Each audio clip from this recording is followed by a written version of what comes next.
Greetings, everyone. We are here again for the Speaker Series finale. This is the Power to Define Speaker Series hosted by the Pro Seminar in the African American Experience course. Through this Speaker Series, we've been very blessed, fortunate, and lucky to have some very esteemed colleagues across the country to provide us some insights on the various topics. Here, we're going to discuss achievement in education through the African American experience. And we are relying on our esteemed experience here at Bowie State University.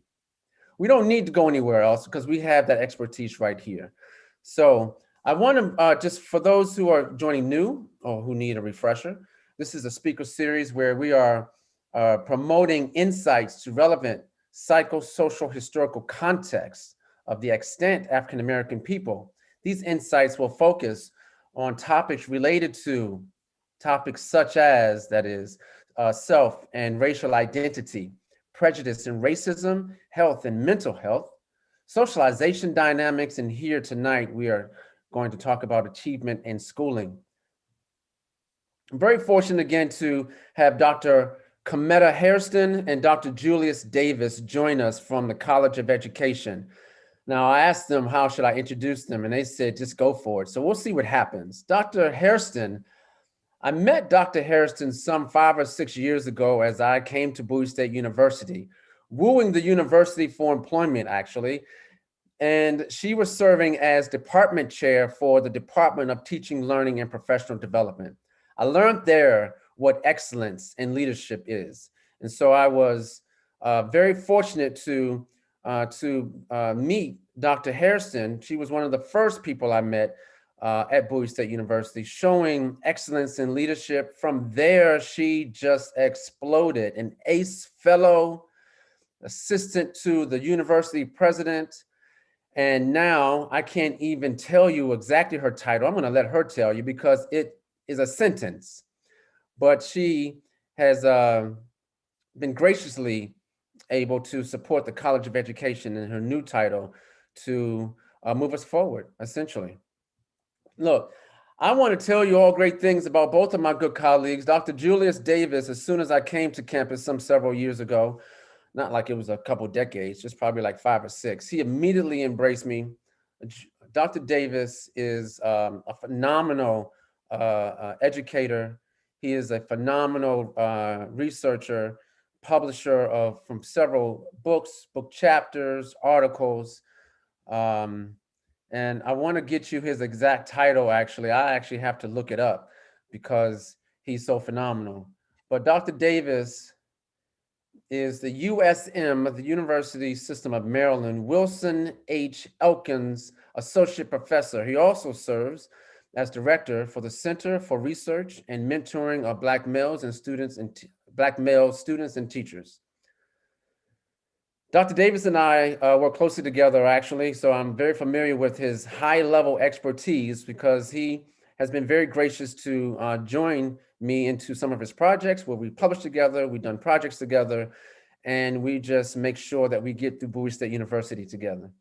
So I'd like to provide you with an introduction to both Dr. Hairston, Dr. Davis, and I will be serving as proxy, actually, to Dr. Ramona T. Burton, who is a recent graduate of Bowie State University's doctoral program in educational leadership. Currently, Dr. Burton serves as the Director of Monitoring, Accountability, and Compliance for Prince George's County Public School Systems. She is formerly an instructional specialist with a focus on special ed and also formerly a compliance assistant. Dr. Burton's work is important to our discussions today as we will cap with not just African Americans in achievement, Black boys, but we will also use Dr. Burton's work to discuss Black girls. That's my introduction, and I am going to pass this on to Dr. Cometta Hairston. I'm going to allow her to do a much better job than I did to introduce herself. And Dr. Hairston, please. Hello, trying to unmute. Sorry about that. Good afternoon, everybody. Good evening, everybody, wherever you are. I think you did a wonderful job introducing me, and I appreciate that, Sean, because I remember you were right across the hall from me, and I was a department chair, and I used to come out of my door and be like, ah! So I appreciate the introduction. Currently, though, I am assisting with administration, academics, and virtual engagement in the College of Education, but also still working on special projects for the provost and the president as needed. So yes, I'm pretty much doing a lot of stuff right now, just trying to make sure everything is moving smoothly and we are moving forward at Bowie State University. But thank you, Dr. Harrison, for that cleanup. No problem. No problem. But you asked me to talk about the overarching challenges for African Americans in education. And I'm like, okay, I can do this in 5 minutes, right? But I am going to take a minute and really talk about it. And I'm going to talk about it through the lens of critical race theory.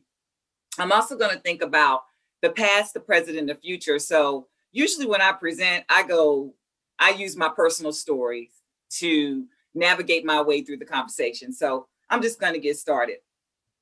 Some of the things that I may say, feel free to disagree with me. That's fine. That's why we're here. But this is where I am presently in my thinking. So this is where this information is coming from. Historically, we know that Brown versus the Board of Education outlawed segregated public education for Blacks and whites. And then the Civil Rights Act in 1964 superseded all state and local laws requiring segregation. For me, when I think about that, I think about how Black teachers lost their jobs. I think about how some Black schools closed because of resources were taken away. And I also think about how our students experienced racism and threats because they were not welcome in the new white schools or whatever. During my research at Bowie State University, I had the opportunity to actually meet 8 of the Little Rock 9. That opportunity came through Triopia Washington, who serves in the College of Education as the Director of Special Initiatives, because Ernest Green is her brother. But on one of the times that I spent in Little Rock talking to them, you can read their stories, you can watch movies about their stories, but for them to tell you their story is so impactful. But you see that, the racism was there. And I always said, how did you survive, right? And they all told me, parents supported me. I had a good education. I know where I come from. I know my past. And I also understand the people who paved the way for me. So I made it by, through resilience.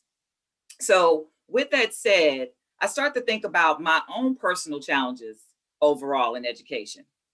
I can remember when I was a child riding to school on an all Black school bus. I mean, I say all Black, everybody from the neighborhood, 50 deep in, brothers and sisters, cousins, just on this bus, traveling to Patrick County High School, predominantly white high school.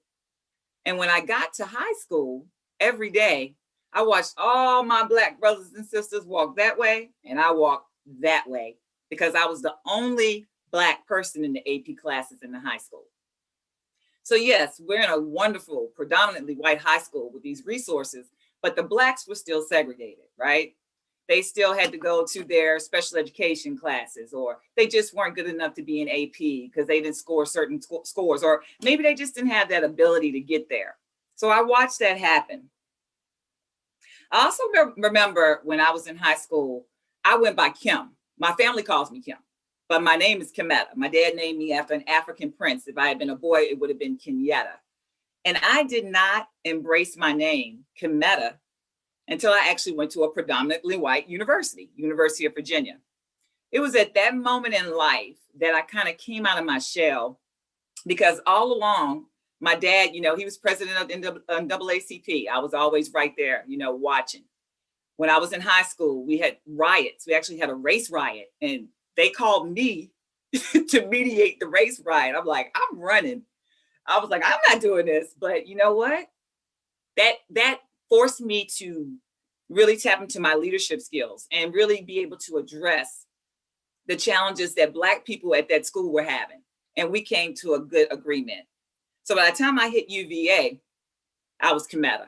I was working for the African American Affairs Office. I was meeting the president of the university. I was working for a dean, but I was also really self-segregating myself into the Black community, right? We have a strong Black alumni right now at the University of Virginia. We are, but it's because like we formed our own Black community in order to stay safe. So once again, we talk about segregation, but we chose to self-segregate because that's how you survive, resilience. Then I think about my professional experience when I was a fifth grade teacher in Newport News, Virginia. I worked at a predominantly, once again, in a white neighborhood, but they bused the students from the projects into the school. The one moment in my life that I realized, about the busing thing, I'm like, busing is busing, and it's still happening over and over. You bring these children from the projects, you put them into our school with resources, but then once again, they get to school and the majority of them are in special education. Some of them have to, of course, when they go home, they're not going to be able to eat because that one meal at school is their meal. So the resources, still lack of resources, still issues with being Black, and just being there in a space where they're going to be treated different because of the color of their skin.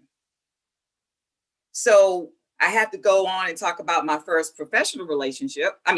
Professorship, at Penn State University. Jumping up a little bit on the timeline. But literally, I was hired with 6 other diverse people during an NCATE accreditation visit. NCATE accreditation. And literally, we all looking at each other like, we know why we were hired at Penn State University, given maximum unbelievable resources.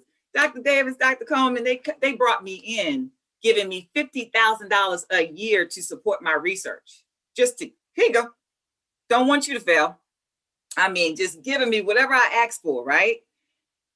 As a Black woman educator at Penn State University, I walked into my first classroom. It was teacher education.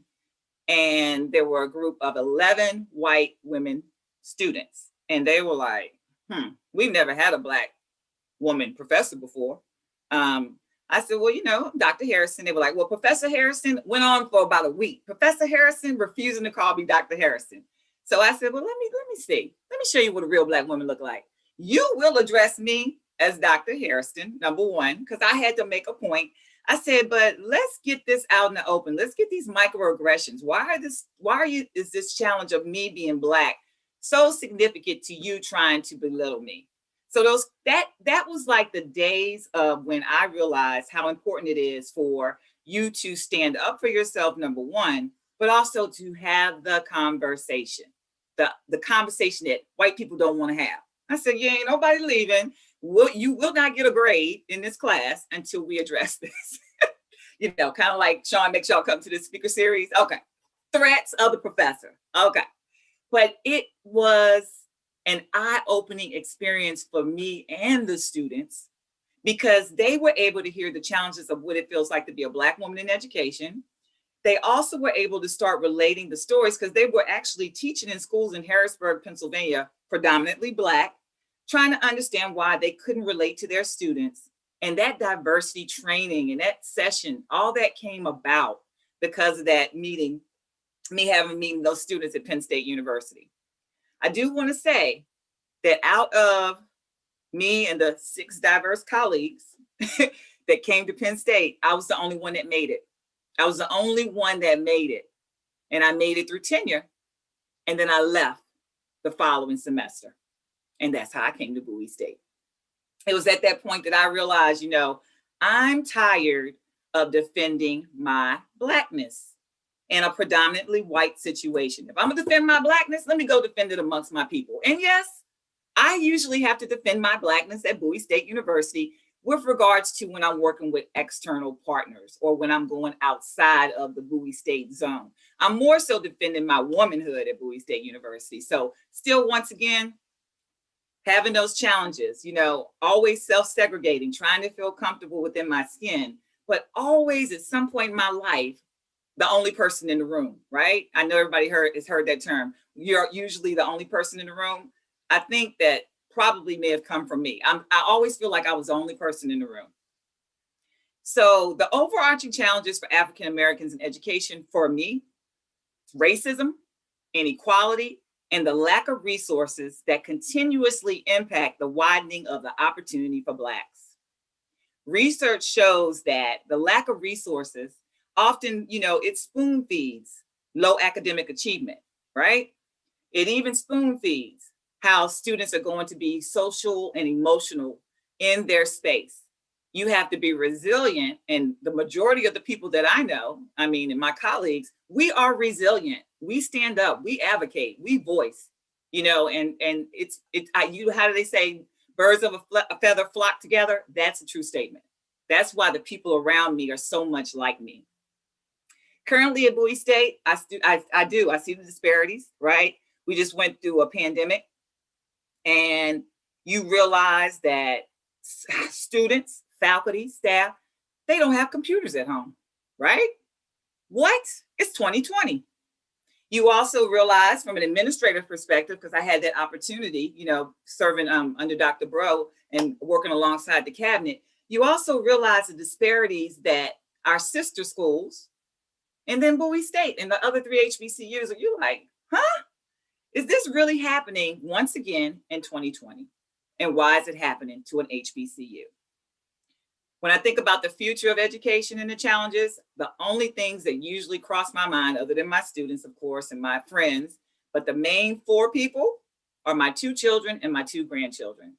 They're growing up right now where they may not even be in a school building anymore. They'll probably be wearing a mask somewhere, but are they still going to go through racism? Are they still going to have those past experiences that are going to build them up so that they can be resilient? I'm going to make sure that they do. So that's me. That's my spill. I hope I made you proud, Dr. Coleman. But for me, just to top it off, remember, racism is at the top of the list, inequality, lack of resources, and self-segregation. All right. Dr. Harrison, thank you so very much for that personable experience and how you related that with education as overall, and the African American experience and some of the things that we have to navigate through that time. I actually have some couple questions, but I'll save for later. But no, thank you so much. In the meantime, Dr. Davis, would you like to cue yourself up, and however you'd like to introduce your topic area?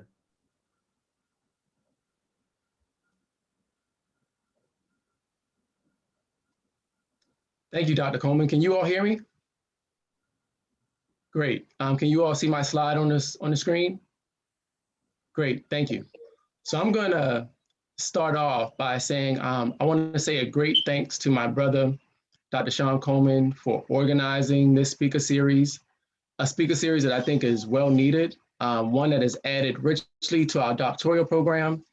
And I'm proud to say that I learned a lot and was able to attend the majority of the sessions. I missed one and I was upset about that. But I'm glad to have gotten the experience of hearing from many of the speakers that he's brought in, some of which I have heard and others that I've learned new things from.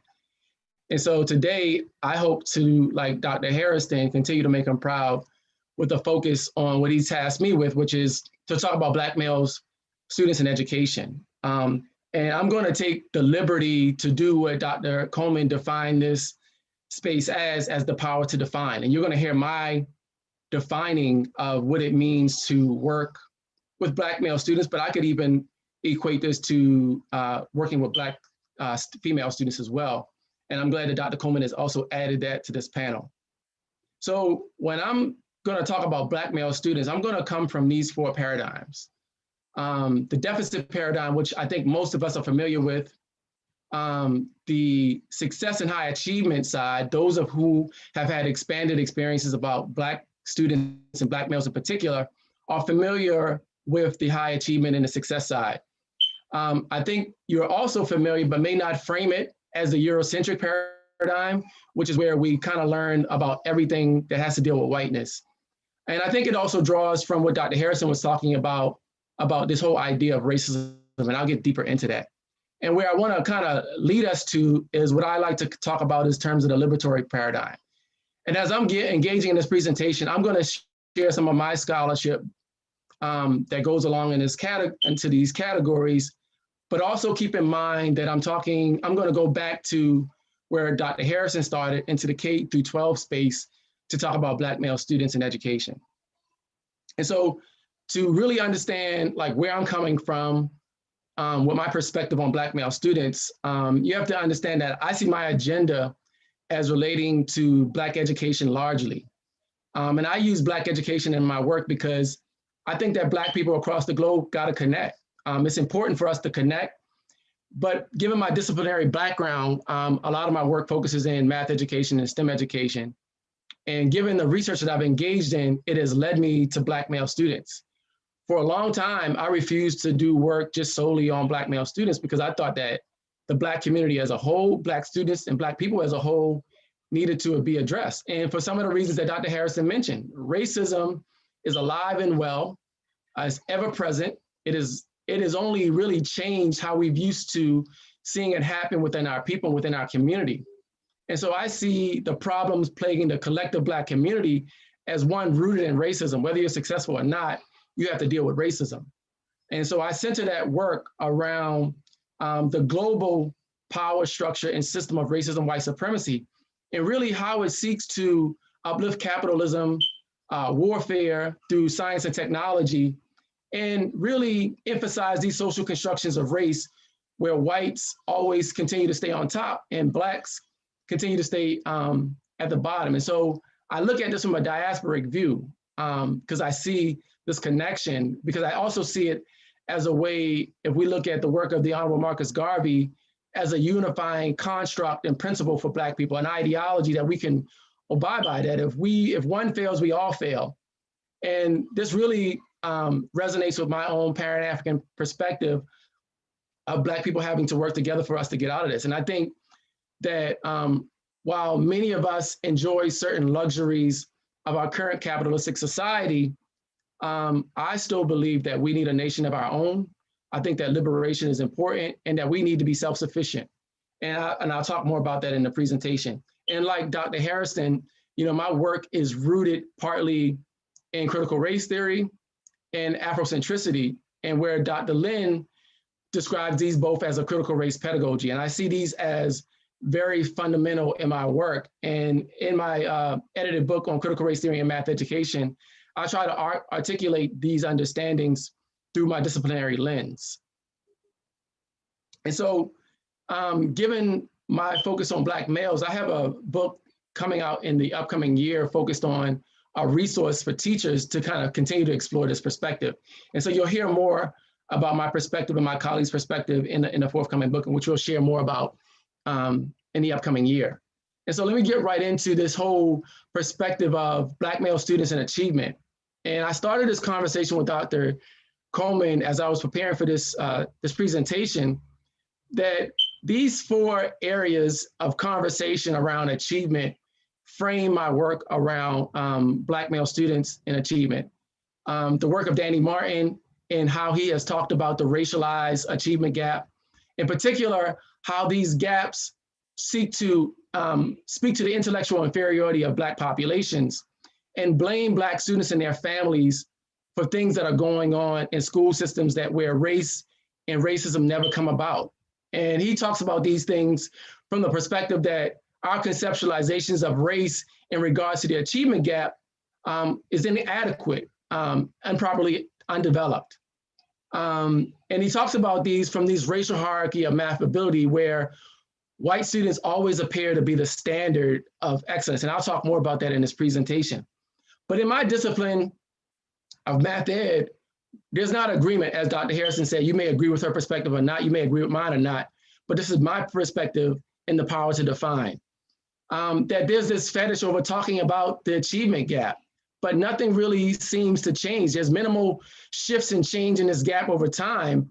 But what it does is it constructs these social narratives of Black students and Blackness that rests on racist assumptions about us and rest on the assumption that we're intellectually inferior in many disciplines. I have a strong problem with that. And so from Rochelle Gutierrez's perspective, her gap gazing perspective suggests that we need to look at this from multiple angles and that we need a stronger emphasis on equity. While I agree with some levels of that, I do not particularly like to frame my work around the achievement gap because of how it positions Black male students and Black people in general from an intellectual inferiority perspective. I embrace a number of perspectives when it comes down to achievement, and you'll see that reflected in my work, in my body of work.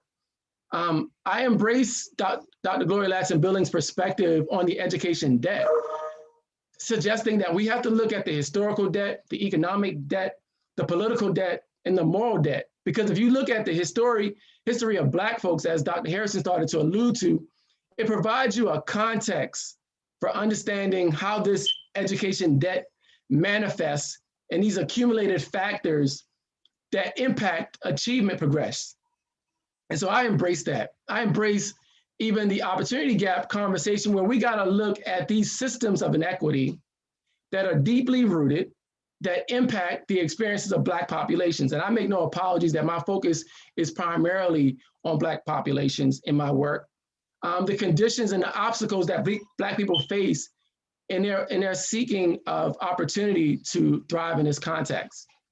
And so as I think about the deficit paradigm, you can see in my earlier work where I critique standardized assessments, because I think that they're deeply rooted in eugenics, scientific racism, and it's really intended to uphold racist beliefs about Black people, lazy, unintelligent, uncivilized, and those are all the things that we've known were used to justify slavery.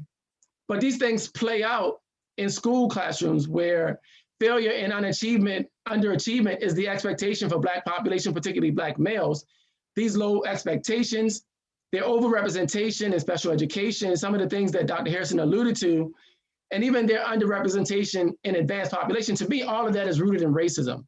And when we see and we look back at the Brown era and how schools got resegregated inside of supposedly integrated spaces, these are ways in which these things happened. But in this deficit paradigm, as I like to frame it, whiteness is the standard of intellect, achievement, and behavior. That does not work for Black populations. But this is the paradigm in which we have been grounded in the educational system that we're forced and our populations are forced to deal with. When we talk about this whole idea of the achievement gap, we're really saying that Black males or Black populations haven't met the standard of whiteness in achievement or behavior or whatever standard that we're looking at. And if you look at my work, when we start talking about policies, we know the deep-rooted elements that Black males have experienced. And so for me, if we're talking about every student succeeds, this is not usually the case for Black male students. There are deep-rooted issues that prevent their excellence from being manifested in school systems. So in my analysis of the work around Black male students, there's been a shift in the paradigm led by Black scholars who are saying that we need to focus on success and high achievement. And in this space, we've highlighted how families, similar to what Dr. Harrison was talking about, are central. But in the deficit paradigm, Black families are blamed for Black students' underachievement and the problems that they experience without ever looking at the systems that produce these inequalities. And so grades and test scores are used as the primary basis for us to talk about success and high achievement. And I'll talk more about how I think that we need to expand beyond those perspectives of what we consider high achievement and achievement for Black populations. We don't have the luxury of operating just solely in that paradigm. And one of the things that Dr. Harrison talked about in her presentation was the fact that I think in the Black community historically, we had a better sense of ourselves and our history that is a cornerstone for how we acted against injustice against our community and how we acted on the better half. One of the things that critical race theory argues that we have to do, if we identify problems, we have to be equally grounded and focusing on social justice and liberation. And so I try to, if I talk about a problem, also offer up solutions towards that area of issue. And so one of the things that we even realize with even those students who are successful and high achieving, they experience problems with racism and race too, that they're denied access without advocacy from Black families and supporters to advanced programs, gifted education, that if left up to the system, they would be put into high disciplinary spaces, and special education without that advocacy. And so we know the barriers that high achieving and successful Black males and Black students have experienced because they have parents and other advocates who are refusing to let them be victim to the system. And we also recognize that learning communities and their spiritual beliefs have played a very cornerstone role in their high achievement and success in these spaces. And as you can see here, my work here in these spaces talks about like some of the factors that have contributed to the success of Black male students in school spaces and the need for us to transform educator preparation programs to meet their needs. Dr. Coleman alluded to some of the scholarship that we have engaged in. This year, we released a special issue talking about these culturally relevant instruction communities that are supporting Black males in STEM. And one of the things that resonated with us from these asset and culturally grounded perspectives was how folks were using these perspectives to achieve high levels with Black male students in STEM, and how they couldn't even keep up with these students' intellectual prowess in these spaces because they were supported. They knew that they were brilliant in these spaces, but they also were getting an education about what it means to be Black in these spaces and the challenges afforded to them. And this body of work represents some of our contribution to this whole successful and high achievement narrative at Bowie State University. But within all of this, whether you're looking at it from the deficit perspective or the high achievement and success perspective, at the end of the day, in any subject area that you talk about in our school systems, whether it be K through 12 or higher education, with the exception of those in Black studies and those with an African-centered perspective, most of it is rooted in European perspective and thought, and their North American descendants, saying that they are basically the folks who created all knowledge worth knowing. And so when we start talking about high achievement and success, what we're talking about is a mastery of European knowledge and content. And so I have a problem with that. And I consider this paradigm the Eurocentric paradigm, where European history, culture, interests, and ways of knowing are prioritized. Because at the end of the day, whose system are we being educated in? It is their system.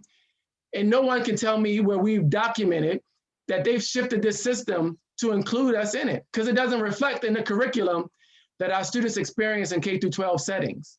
And so oftentimes, it's intended to perpetuate this inferiority of Black populations and maintain white male superiority, because that's what we're seeing in most disciplines as the chief architects of knowledge. So what does that do for Black populations, as many of Dr. Coleman's other speakers have addressed, that we have to contest this? Black Psych has been one of the main disciplines over 50 years that has been leading the charge and challenging these Eurocentric paradigms. I think other disciplines, and I'm proud of my discipline in math ed, we are probably the most rigorous STEM discipline that have challenged Eurocentrism in these STEM areas. And I think that those things are necessary as we look at basically STEM knowledge is used to maintain European capitalism in their warfare. You can use a drone now to attack someone in another country. You don't have to even you don't even have to be there. And so technology and STEM knowledge, we have to be mindful of how our community is contributing to the impact of white supremacy and racism, white supremacy across the globe.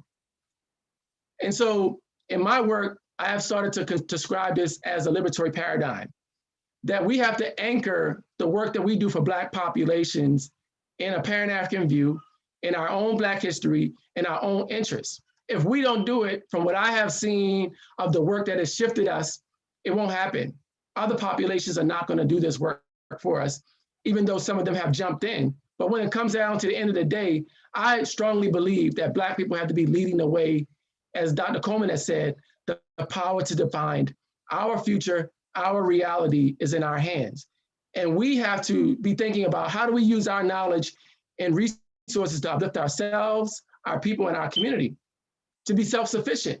Because right now, you know, one of the things that I've taken noted of traveling globally, particularly like in for Chinese populations, like I remember one time I went to the Bahamas and I saw a construction crew, of people from China, and the whole crew was from China. There was not a Black person there. In the Bahamas. To me, that's nation building. But other groups are very clear about how they're using their resources and knowledge to build their population. If you look at Black history and culture, we've done that. Black Wall Street, there's not just one Black Wall Street. There are many Black communities where Black people have built institutions. But what is often unrealized or undiscussed is how white populations, the government, has torn down those sources of self-sufficiency for Black communities. And I think that we have to get back to that, because right now, we don't operate from a position of power. We're often operating from a position where we're begging for help. And I think that we have to move from that. And that's what a liberatory paradigm, to me, does. It makes us sovereign. It helps us to build a Black nation. It helps us to build the institutions that we need and stop relying on others to do that work for us. And it helps us to challenge this Eurocentric way of knowing and doing and being. That, to me, is where my work seeks to advance.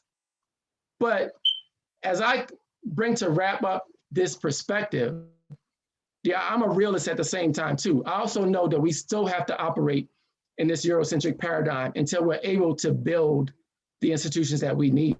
If you study our history, you will know that the government has been very involved in any movement being led by Black people, where Black men have been the catastrophic victims of their tearing down of our movements.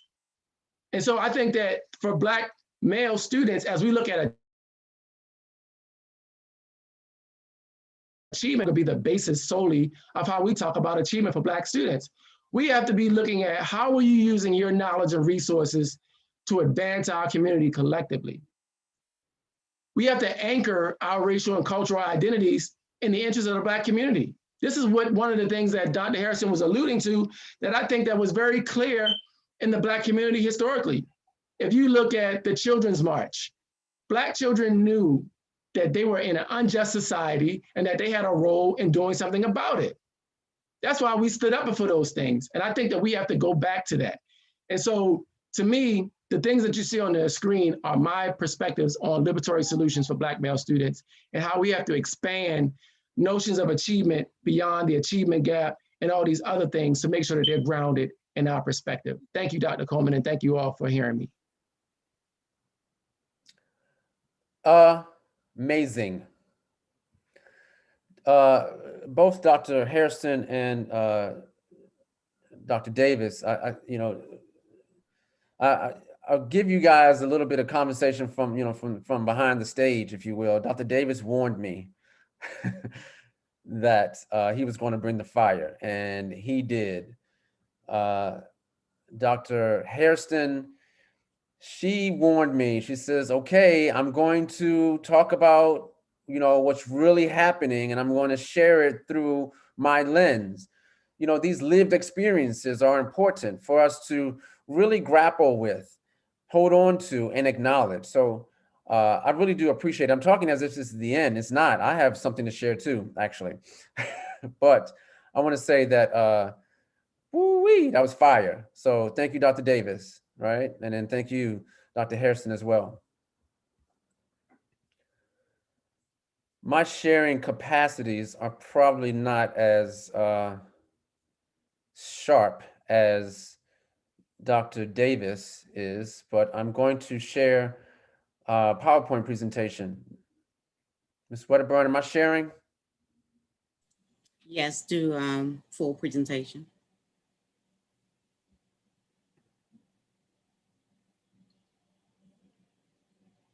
Thank you. Thank you. Are you seeing it? Wait, it went black. Go back. Can you go back? Yeah, we're not seeing it right now. Try again.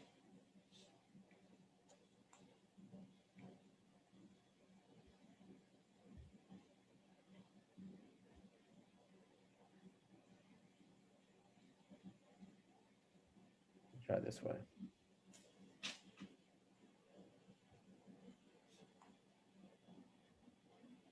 How about now? We see it, but not in full presentation, but we see the slides. Okay, I'll work from there for now. Yep, you're good. I'm gonna have to unshare because I'm not manipulating the slides from where I moved it to. Oh, okay.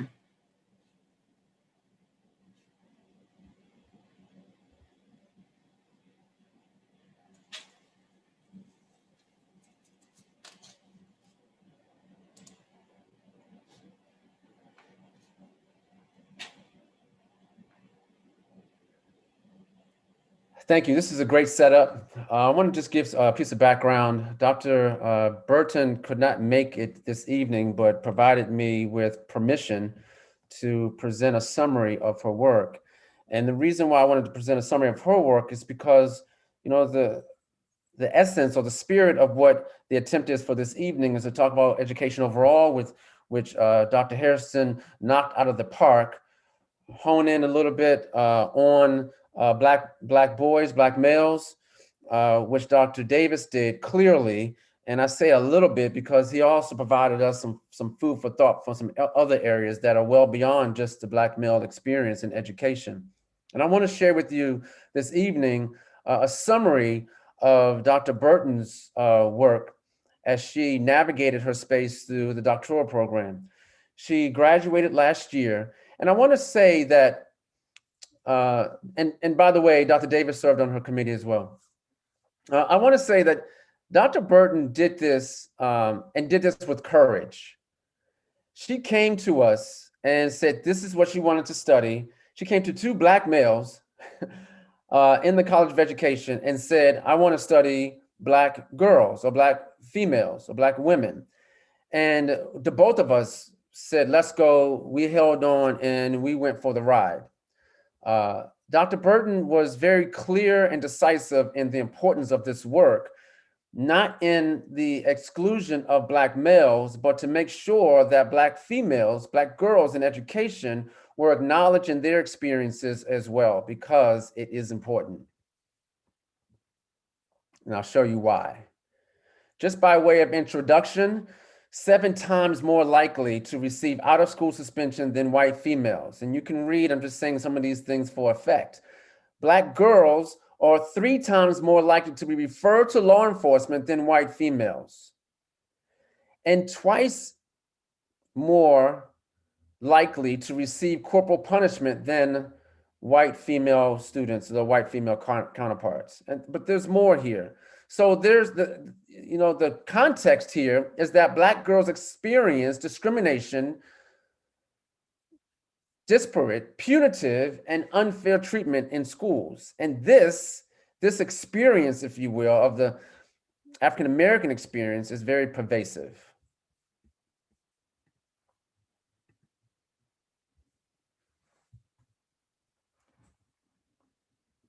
Just showing you some statistics here. Black females in education are suspended at a rate that is more than every other demographic population other than black boys. So their suspension rate, kicked out of school, see you later, come back later, lose instructional time, is at the rate that is only second to black males, by the way. And to Dr. Burton's point, 14 percentage points higher than white girls, white females. This exclusionary discipline is a challenge. It's an issue. As Dr. Davis might say, I have a problem with that, if you will. It's an issue because the education system was supposed to move toward a restorative practice approach, but this punitive approach is still occurring. It's still very pervasive in our schooling system, and black girls are receiving the direct effect of this supposedly change in policy and practice, but that's not changing quite distinctly. So much so that there's a positive link between school discipline and the school to prison pipeline. So this is part of why this is an issue. The more discipline that occurs in these punitive ways, with these punitive type consequences, the more that there's a push out approach. We'll find later through Dr. Burton's data that discipline or referral decreases as students get higher in grades, but it's not a decrease, it's a function of push out. And we'll stop there in a little while. So to address some of this, this issue, Dr. Burton provided an examination. She conducted an examination. And the purpose of this study is to highlight the relationship between race and punitive interactions in schools, explicitly race and suspension, where I'm sorry, I have to move my light. She looked to identify promising practices and policies that recommend counter criminalization perspectives. But before that, she felt that she needed to define the matter through a study. So while she looked at the possibility of 2,400 students in a school, I would consider this closer to a case study to represent the larger research, if you will, where she looked at one school in particular, and you see almost a split between male and female. I want you to pay special attention, though, to the teacher demographic, where you'll notice that there's 79%, almost 80% of the teachers or staff that are Black, and then a disaggregation of the rest of the percentage. That's going to be important for us to notice later, because I don't plan on coming back to this slide, but it is going to be an important note.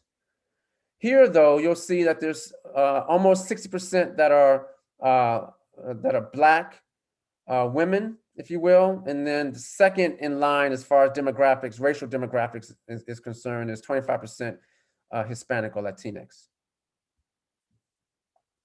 So Dr. Burton, she looked at a couple of data points, if you will. First of all, this is just high school only, in an urban environment, where she looked at discipline violations, the number of days suspended, and only focused in what was systematically controlled were that all of the sample was female, African-American, female, not just African-American female. Part of the racial makeups were Asian, Black, white, and Hispanic. And these were self-identified demographics.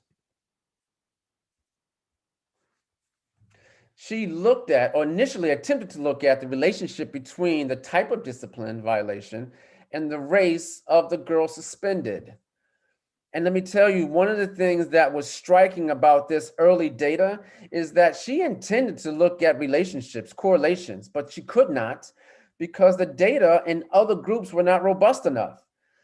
There's so many suspension violations in the Black girl category compared to hardly any in the other races. There's no comparisons there. You can only look at it and sort of be wow-struck by this type of data. Out of 125 suspensions in a given school year, and let me highlight that school year again. I sort of breezed over that quite quickly. So this was for the 2017-2018 school year. Still recent, still within a time when we're supposed to be practicing restorative practices and discipline. And we have a 92% rate, if you will, of Black girls who are suspended, more so than any other race. Almost 93%, as I show this slide. There is an overrepresentation of 24 percentage points for Black girls who are suspended according to their representation. But oh my goodness, it is astounding, just the numbers compared to all the other races for girls in that particular school. No other race received anything above 15%. And compared to close to 100%, if you will, of for Black girls.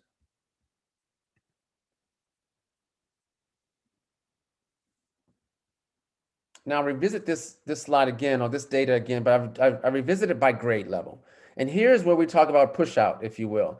So you'll notice that ninth grade has the highest, for Black girls in particular, ninth grade has the highest suspension rate or suspension numbers. And then it's, generally speaking, it decreases as you go up in grades. You have a flip-flop between 11th and grade. I would say that descriptively, that's about the same. This is not saying that Black girls have stopped doing things to be suspended. This is because there's a push out for Black girls. Black girls have become alienated from the schooling process as they increase in their grade level. And it starts at the high school level. It starts as soon as they get to ninth grade. Of course, it started, one could argue at least, that it started prior to that. But we show in this data that for the high school section, secondary in particular, that it is an overwhelmingly representation for ninth grade, only slightly lower for 10th grade. And it seems to have disappeared for the 11th and 12th grade, but it's not that something changed in the Black girl, if you will. Something changed in the demographic of representation of the Black girl in the school.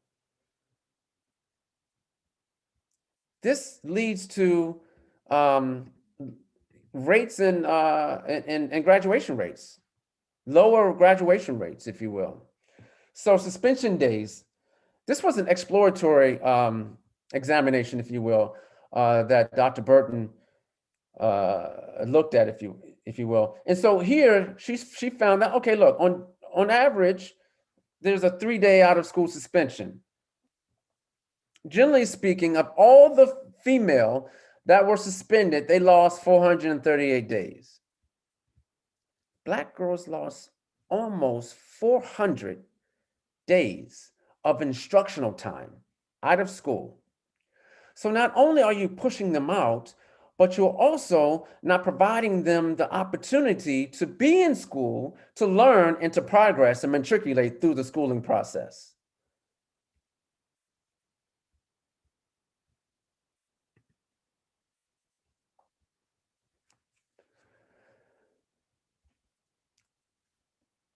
This is racism. If we're bringing it, Dr. Davis, let's bring it. This is a function of racism, where we have a disproportionately representation of exclusionary discipline. And it's exclusionary discipline because it's not happening in the other races for the same type of offenses. And so instead, for the Black girl in particular, they're sent home or out of school, if you will. This creates, and I'll say this later, but this also creates alienation between the student and the family. And this contributes to the push out of the Black girl as they try to matriculate through the schooling process. Black girls then therefore, and some try to justify it because Black girls are then therefore looked at as being the angry Black woman, or not acting in a pristine way as one, they feel that girls should act. Two, white girls are not acting that way either, for that matter. And they are then therefore penalizing the Black girl for doing so, even more so, for the same offenses. And some of them aren't even offenses for that matter. Summary of Dr. Burton's findings. As you see here, I've highlighted, if you will, the Black girls suspended more frequently for the very same discipline violation as other girls in other races. I started at number 2.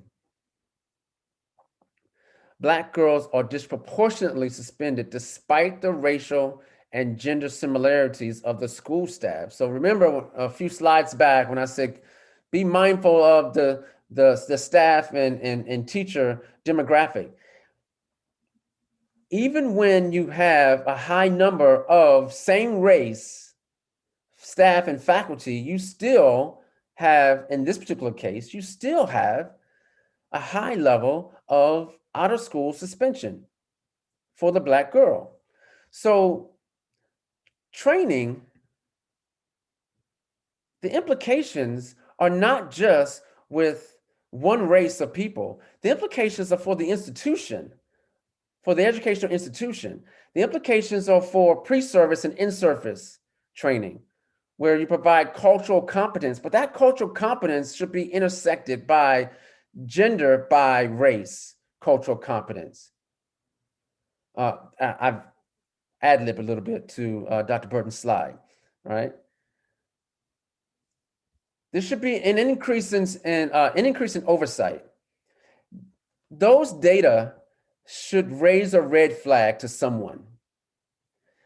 Those data should raise a red flag to someone, and someone should be saying, what is happening in this particular school or these schools where you have such an overrepresentation in exclusionary discipline practices when, or especially when, there should be restorative practices in place. It's a clear sign that restorative practices are not in place, or at least not in place for the Black girl.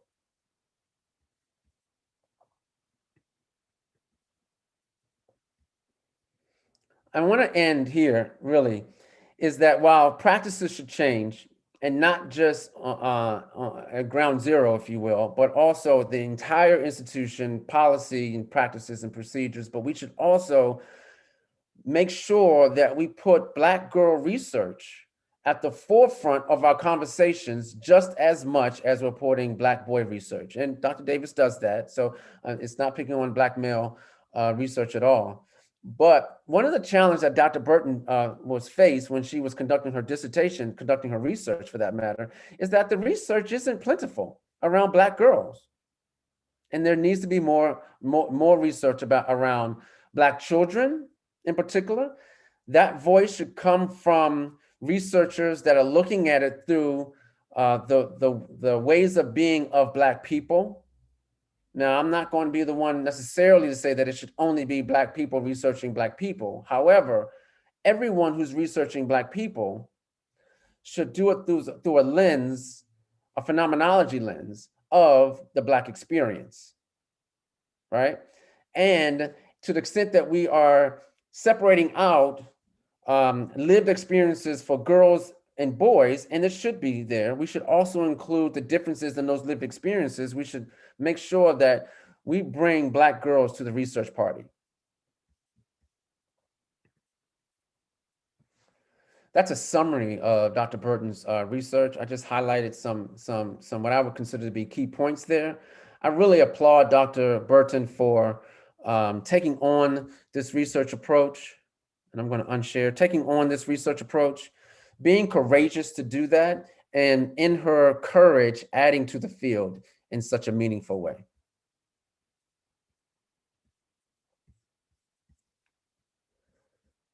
So I'm going to transition from host / presenter back to host and field questions. We're running at 6:15, but we have a few minutes to field any questions for Dr. Hairston, Dr. Davis, and I'll try to the best of my ability, answer any questions around the research of Dr. Burton. If you have any questions, please put them in the chat.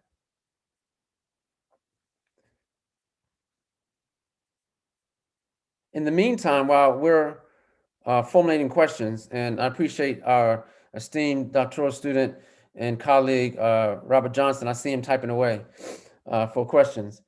Dr. Hairston, I have a question for you. And this is a loaded question, it's almost rhetorical, but I'm gonna ask it anyway. Why do you feel the need to correct people in your professional spaces to call you Dr. Hairston?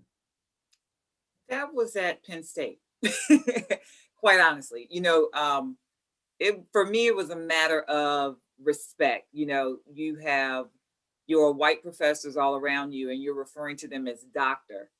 And then you have your diverse or your Black woman professors around you and you're calling them professor. It was more of them being microaggressive. So for me at Penn State, I'm like, you calling them doctor, you're going to call me doctor. It's a respect thing, right? Absolutely.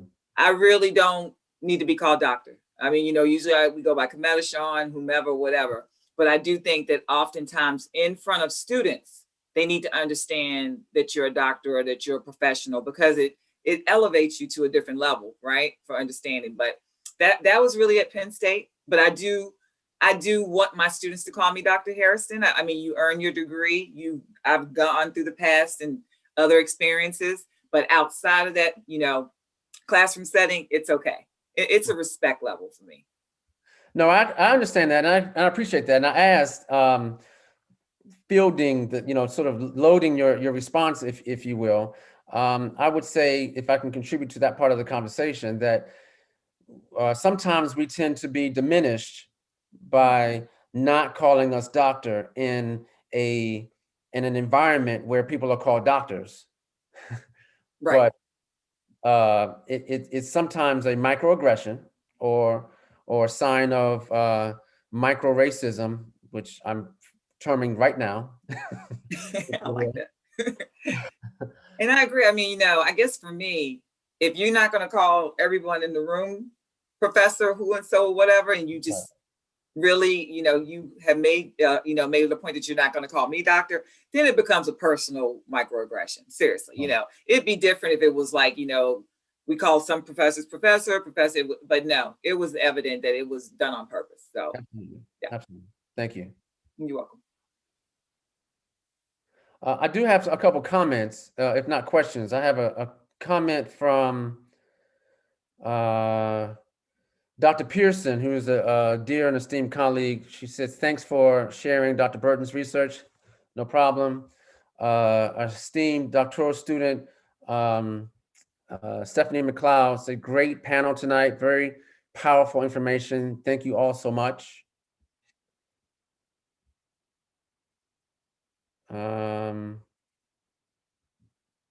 And I have a Paula Lisa Dawson says, excellent presentation by both speakers. Thank you to Dr. Harrison for inviting me. It's a plug. And she just talks about how she has to leave the meeting. Otherwise. Our dear colleague and former graduate student, I believe, Janae Carpenter says, I absolutely love this conversation. Kudos to our amazing faculty. She's on YouTube. And I believe I have a question, if not a statement, from Robert Johnson, who's a colleague and doctoral student as well. Has there been follow-up and more inclusivity of Afrocentric curriculum to Dr. Jawanza Kunjufu study on conspiracy to destroy Black boys? What are your opinions on Reverend Albert Klieg and stance against integration? That might be for Dr. Davis.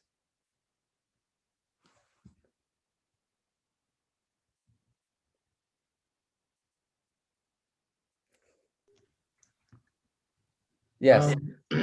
Well, I wanted to first add that Dr. Coleman, I don't know if this was an intentional or unintentional design, but you really had a critical race theory panel tonight, because Ramona used critical race theory, Cometa used critical race theory, and I had some critical race theory influences in the talk too. Very interesting.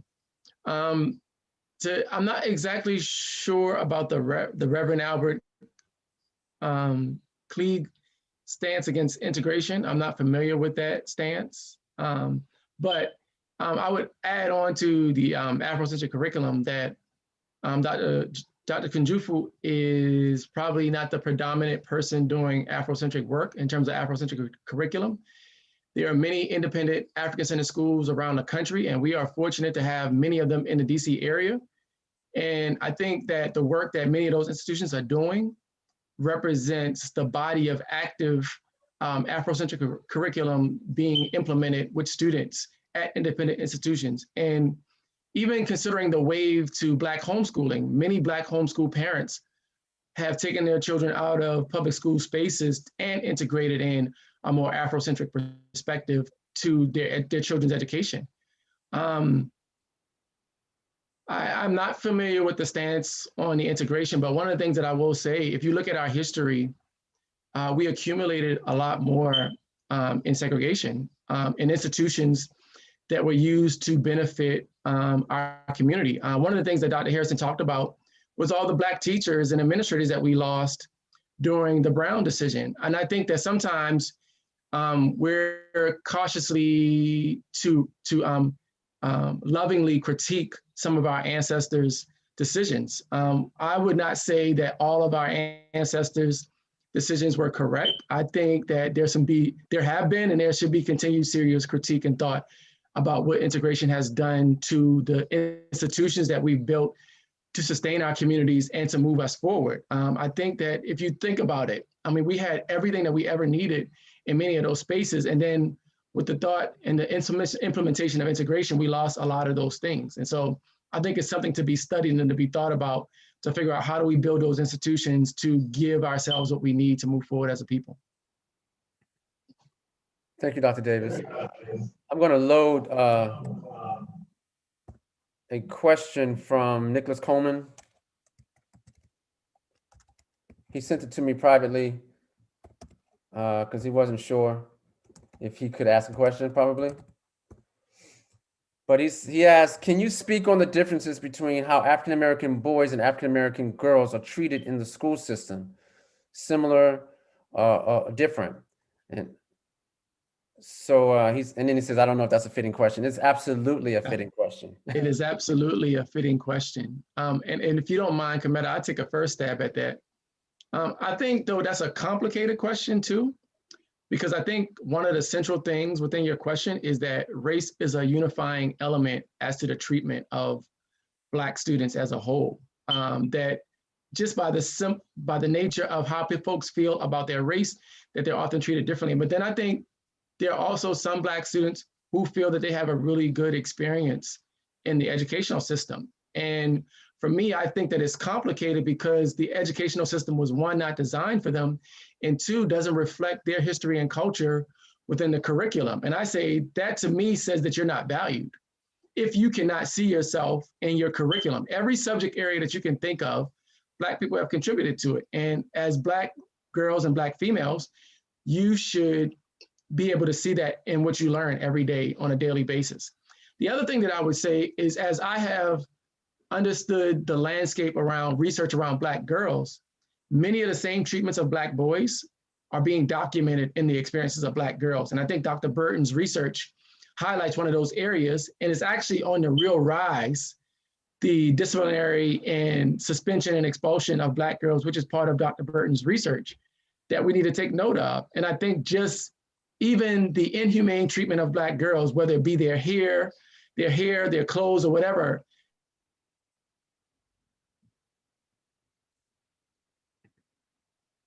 He usually comes back. Oh,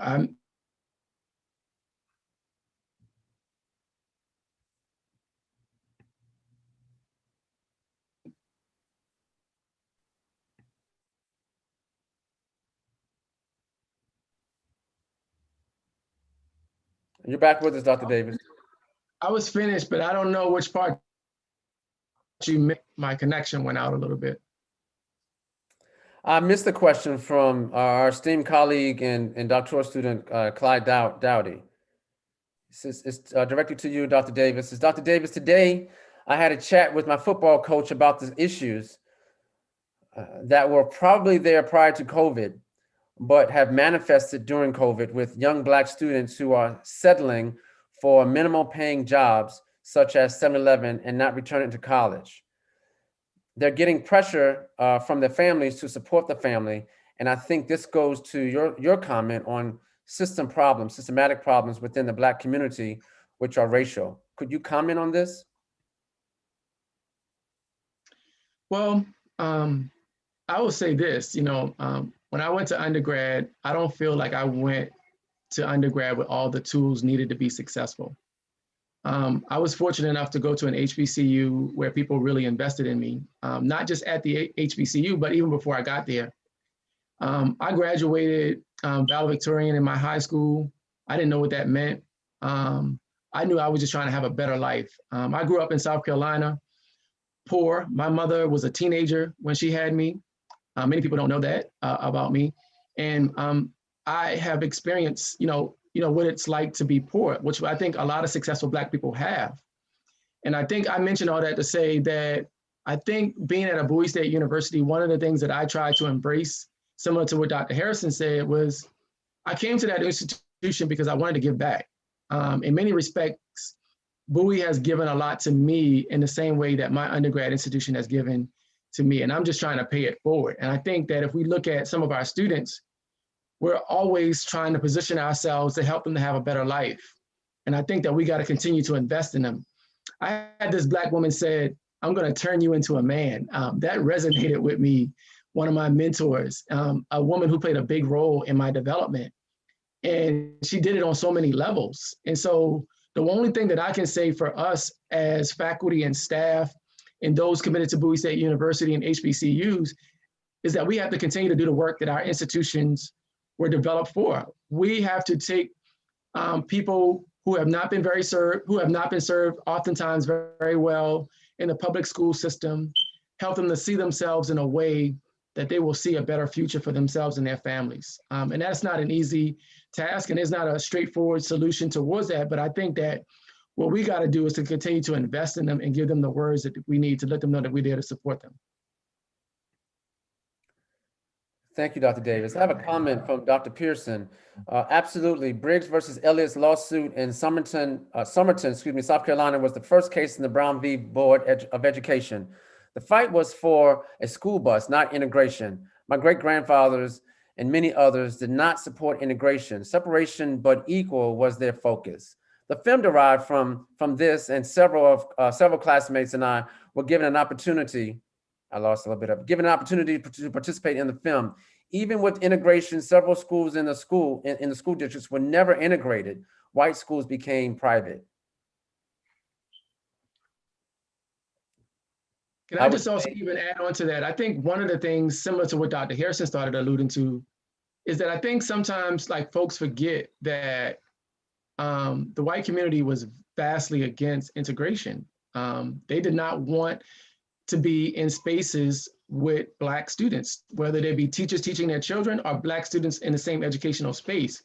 And from a critical race theory standpoint, when you look at the whiteness as property principle, there's a element of that principle that talks about the exclusion of Blackness. I think that what Dr. Harrison started talking about with the Brown decision, and even what Dr. Pearson is talking about, is that there's always been this business attempt and task to exclude Blackness from educational spaces, whether it be flat out that Blacks cannot be educated, or the fact that we're going to give you the secondary educational materials, or the fact that we're going to take taxes from Black communities and support Black and white and support white schools.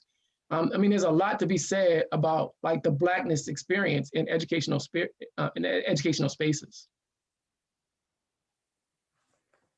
Absolutely. So I'm going to close out with providing Dr. Harrison an opportunity to have any closing remarks too, or anything you want to add before we wrap up, Dr. Harrison? You don't have to. I just want to make sure I check that box for you. I'm trying to unmute. Oh, did I unmute? I did. No, I just want to say thank you. I really didn't know how this was going to turn out. I do believe that, one of the skills that I picked up when I was going through my dissertation, is that how critical race theorists tell their stories through their research.